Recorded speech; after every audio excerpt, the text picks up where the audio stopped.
The Unsalted Tears. An Umami short, written by Morgan Black. Copyright 2025. The bone marrow simmered, its scent filling the Tokyo penthouse with a richness that even I, a demon now, found intoxicating. But it wasn't the savory aroma that held my attention. It was the way the marrow shimmered, its surface reflecting the city lights, like 1,000 tiny broken hearts. Tonight's feast was for the court, a gathering of souls as ancient and twisted as my demonic lover himself. Usually I'd focus on the spectacle, the power of transforming flesh into something exquisite.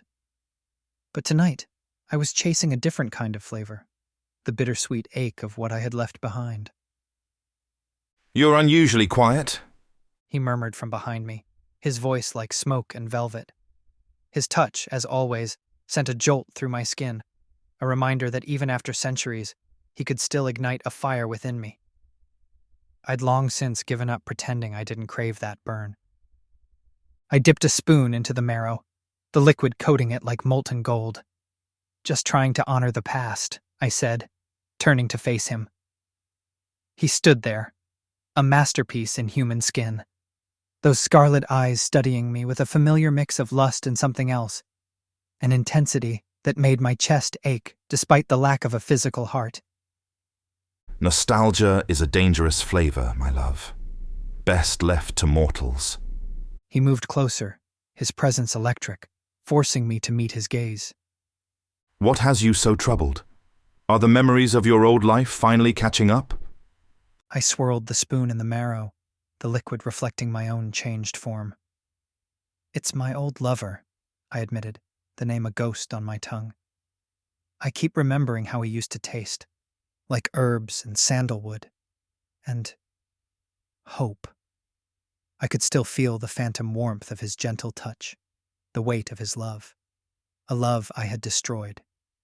His sharp nails traced my jaw, his touch both possessive and tender. "He was just a mortal, my love, a fleeting shadow in the grand tapestry of existence. Why dwell on such trivialities when you have eternity at your fingertips?" "Maybe because those trivialities, they still matter," I said, surprised by the vulnerability in my voice. Even after all this, some part of me remembers what it felt like to be human. To feel love, loss, and grief that wasn't about power and control. I lowered my gaze to the simmering bone marrow.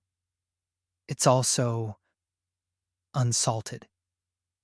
His lips curved into a smile that bordered on amusement. "Unsalted tears, my love. Such an intriguing concept. I was beginning to think your human emotions had finally withered away." He reached out, taking the spoon from my hand and bringing it to his lips. He closed his eyes, savoring the taste of grief and marrow. "Delicious. You've given this dish something unique."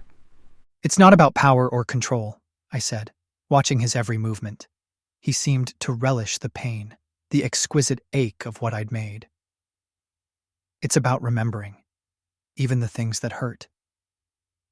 His eyes snapped open, burning with a familiar hunger. "That is where your power lies, love. Your ability to feel what others cannot. To make even the most jaded demon remember what it means to be alive." He moved closer, that damned knowing smile playing at his lips. "And I, my beautiful monster, am quite addicted to you." His fangs grazed my lower lip as he spoke, drawing a bead of blood that he lapped up with a hungry groan. My body responded on autopilot, melting into his touch, into the darkness that had become my home. Yet a part of me still yearned for something more, for the unsalted tears, for the simple, messy humanity I'd left behind. "You enjoy this, don't you?"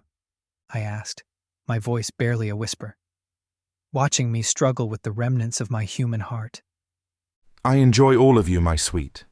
His hands found my waist, drawing me closer until our bodies were pressed together.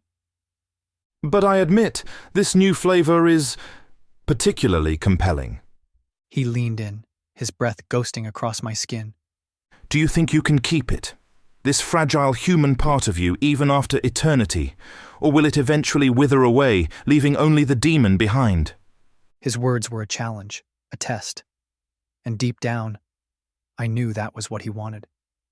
He wanted to see how far I was willing to go, to see if I could truly embrace the darkness without losing myself to it. He wanted to know if he had finally found a partner worthy of him, or just another plaything to be consumed. I pulled away from him, a slow smile curving my lips.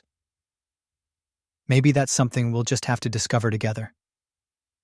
I picked up my knife, its weight familiar and comforting in my grip. But for now, I have a feast to prepare, and a few more unsalted tears to shed. His laughter followed me as I turned back to the simmering bone marrow, rich and dark as a fallen angel's heart. I'd embraced the darkness, but I wouldn't let it devour everything. Not yet.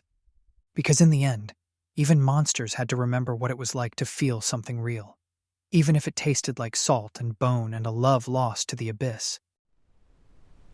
I would like to give a special thanks to both patrons and Lunar listeners. Thank you so much for your support. It's all going directly into creating more audio content for your listening pleasure. Lunar listeners receive early access to all audio chapters on YouTube. Patreon members receive early access to uncensored audio chapters, along with full audio shorts too hot for Amazon and YouTube.